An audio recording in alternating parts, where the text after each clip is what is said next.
Hello, everybody. Welcome to the Kim Iverson Show. This is the second day of our debut live stream exclusively onto Rumble.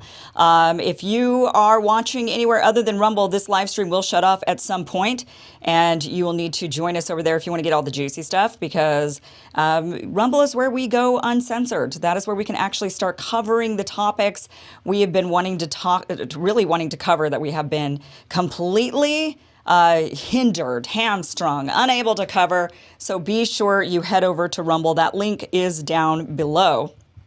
All right. We do have a lot of great things coming up on the show today.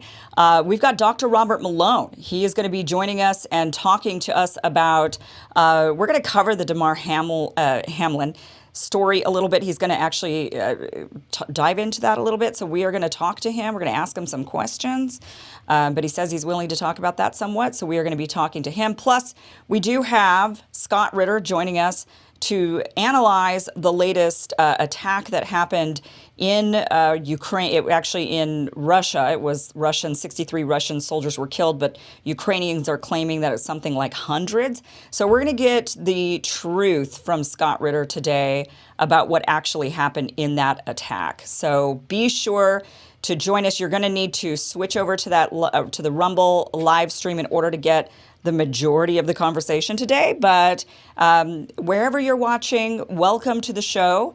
And we will be posting some segments to other platforms, but we are a Rumble exclusive show, so join us over there. All right, first, the Biden administration seems to be turning a blind eye to inflation, which I'm sure is at odds with your goals of securing your savings. When you finally had enough of the games government is playing with your savings in retirement, diversify into gold with Birch Gold. I'm tired of my money being impacted by stupid decisions by leaders in Washington. For over 5,000 years, gold has withstood inflation, geopolitical turmoil, and stock market crashes. And here's the great news. You can still get it. In fact, you can own gold and silver in a tax-sheltered retirement account. Birch Gold makes it easy to convert an IRA or 401k into an IRA in precious metals. Here's what you need to do. Visit birchgold.com/Kim to claim your free info kit on gold. With almost 20 years experience converting IRAs and 401ks into precious metals IRAs, Birch Gold can help you. Protect yourself with gold today by visiting birchgold.com/Kim. With an A+ rating with the Better Business Bureau, thousands of happy customers, and countless 5-star reviews, secure your future with gold. Start today with the free info kit. There's zero obligation to make this request. Just visit birchgold.com/Kim.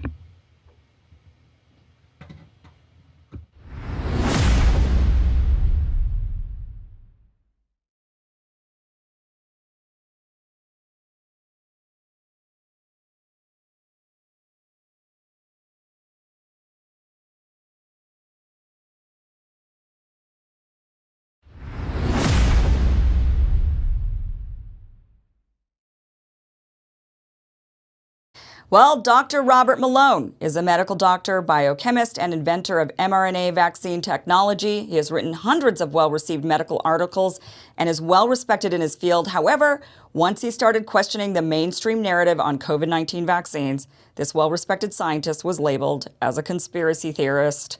We've all seen this happen. Now, Wikipedia still refers to him as peddling a conspiracy theories about COVID-19, but we know that that is false. We know that a lot of the stuff that is being shared by the mainstream as being a conspiracy theory has actually been proven many times to be true, most of the time, in fact. And Robert Malone is with us now. Dr. Robert Malone, welcome to the show. Thank you for being here.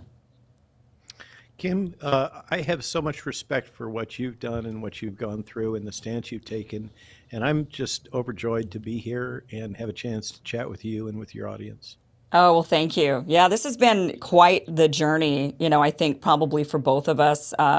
You especially. I first saw you when you were being interviewed on Weinstein's podcast, on Dark Horse podcast, and you were with Steve Kirsch. And the two of you were talking, and that I think was the first introduction that many of us had to you, the inventor of mRNA vaccine technology. And then, of course, you were on Rogan. And then, kind of all hell broke loose, right? Where then everybody was saying, oh, well, he didn't really invent the mRNA vaccine. He's, a conspiracy theorist, like just the smear against you. There's It's been, a great Business Insider piece from February that is my scientific peers trying to take me down in this interview with, and you know what Business Insider is. We don't need to put any yeah. labels on it, but it has absolutely not withstood the test of time.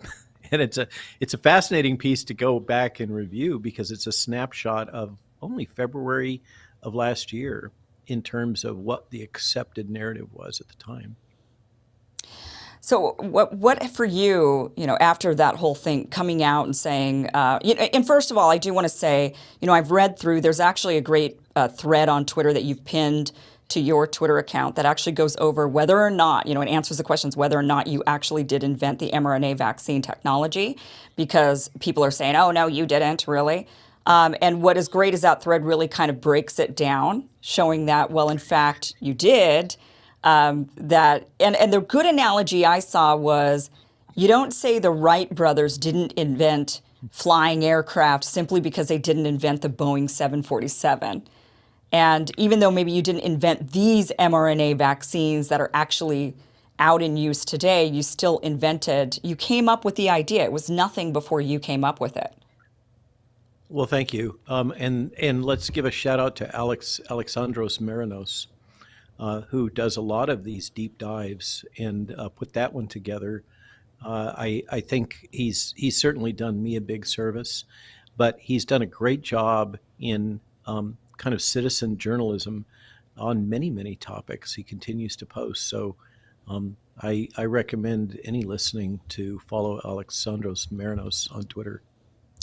Okay, so we are now, it was January of 2023. So we've been in this pandemic now for 3 years, a little over 3 years now, right? Is that right? Was my math right? It is. Has it been that long? No, it absolutely is. Oh my and gosh. And it's to Kim to be forthright with integrity for all of us. The data are still out in terms of when the true release date or entry date, let's call it entry date for the virus into the population. Then we're not spinning it one way or another. At some point, the virus entered the population. We can all agree on that. Increasingly, there's consensus around the fall of 2019, about the same time that the Event 201 transpired at Johns Hopkins, sponsored by the World Economic Forum and the Bill and Melinda Gates Foundation, that basically laid out the battle plan that we've all been subjected to. But there's data in the blood banks suggesting that this virus may have been circulating even earlier. So let's say that it was fall of 2019, just because that's increasingly the conservative position. And you're absolutely right, therefore, that it's been 3 years. I cannot believe it. Yeah, 3 years almost of, starting especially in March, April. Once we hit March of April this year, then that'll be 3 years since we started doing things like lockdowns and universal masking and keeping people away from their jobs and their schools. And, 3 years is just a really long time to be in this. I'm curious, where do you think we're at in the pandemic right now? And by the way, for everyone watching, we're going to get into the juicy stuff. We're on YouTube right now, which we cannot get into a lot of the conversation that we're going to be having, but we're going to be shutting down this stream in a few moments. And if you want to hear the actual good stuff, the stuff that we can't talk about because mainstream and big tech shuts it down, you're going to want to head over to Rumble. That link is down below because that's where we're going to get really into the good stuff. So, but I'm curious, while we're here in the safe space, or where we have to, right, the unsafe space, while we're in the unsafe space, where do you think we're at right now with this pandemic? I mean, do you see it ending? Is it over? Are we going to see another 3 years of this? When they see, oh no, more variants, we got to lock down again. Yeah. I mean, what is your assessment, your scientific assessment of it? Okay, well, we can safely quote Mr. All I can think is Brandon, the President of the United States, as his statement from a few months ago when he was touring that factory in which he said that the pandemic's over. a case can be made that this pandemic, quote unquote, was uh, grossly uh, um, grossly overplayed, that the risk assessed by the Imperial College in London and published was far in excess of the true risk for morbidity and mortality. And so, on that line of thought, we never really had a major public health threat. We had something more akin to a different influenza strain. That's what the current data are showing, published Hmm. peer-reviewed data. So what is the trajectory now?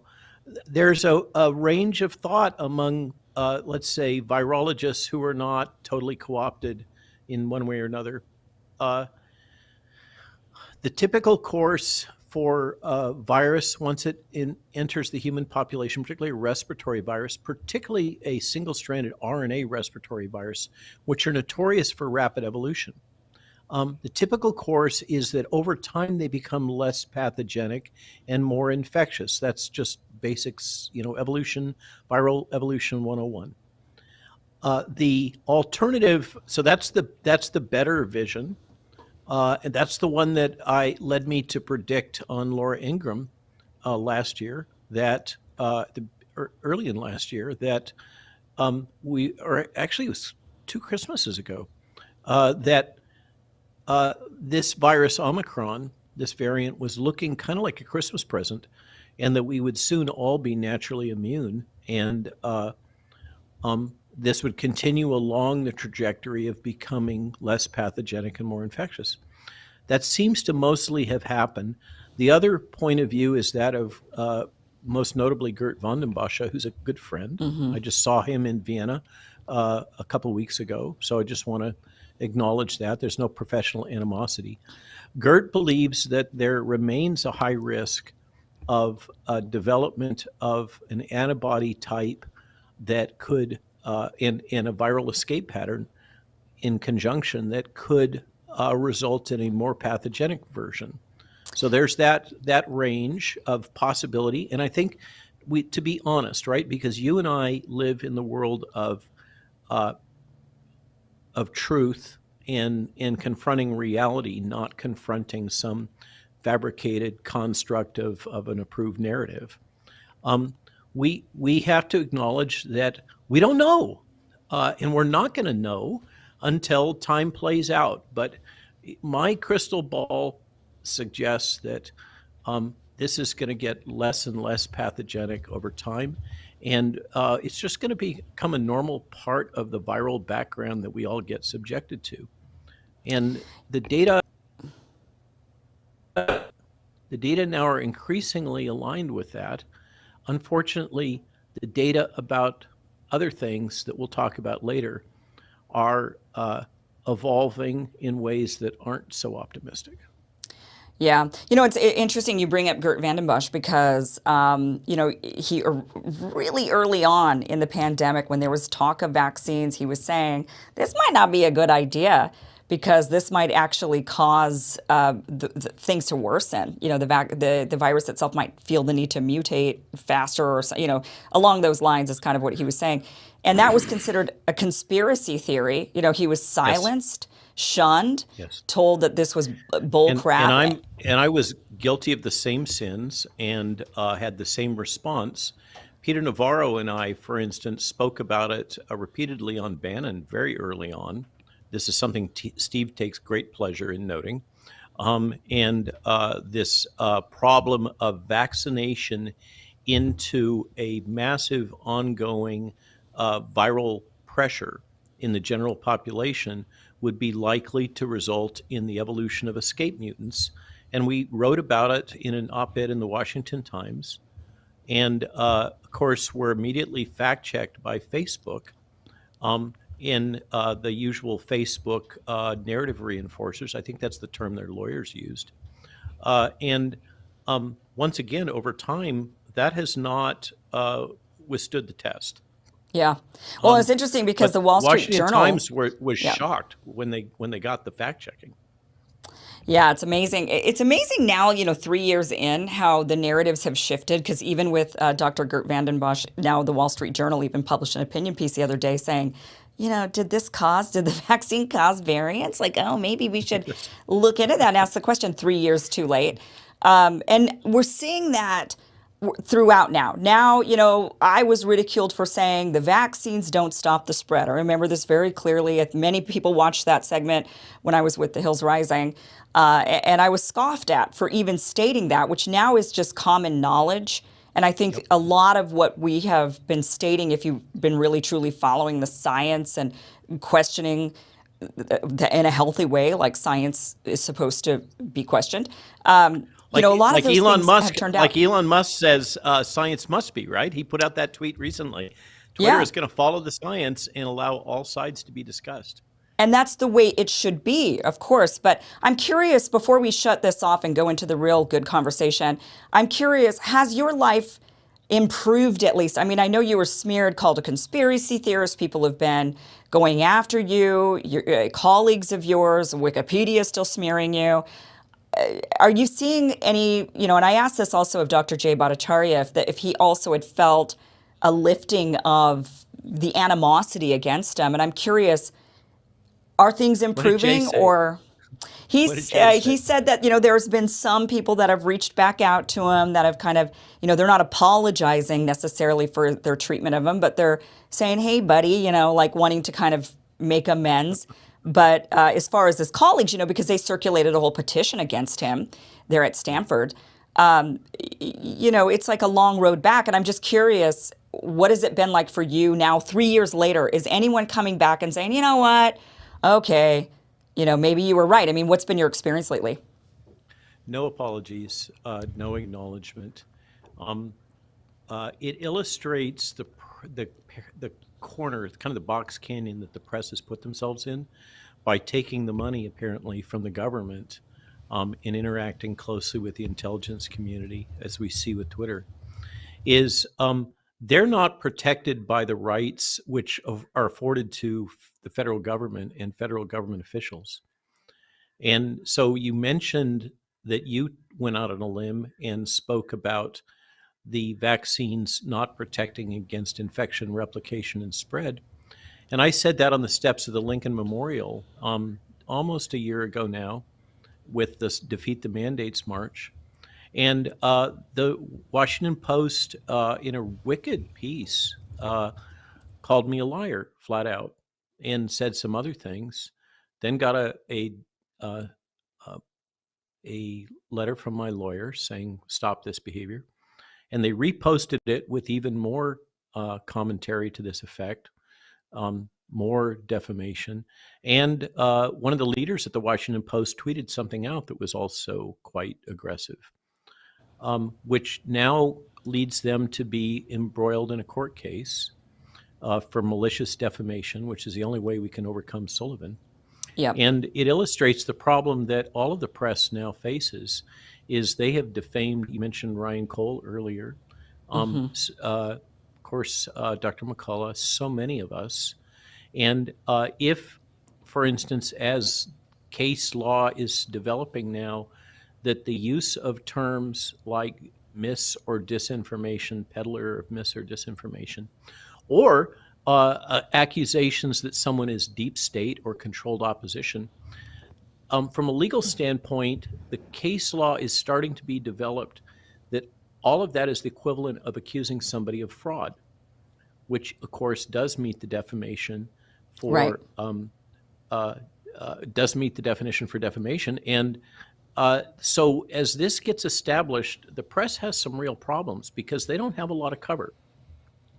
And they have, since 1964, I'm taught, the press directly lobbied with the Supreme Court to reduce the barriers to basically defamation of public figures. Before that, under common law, going back to England, the protections for public figures were higher than for the average person for defamation because it was in the public interest.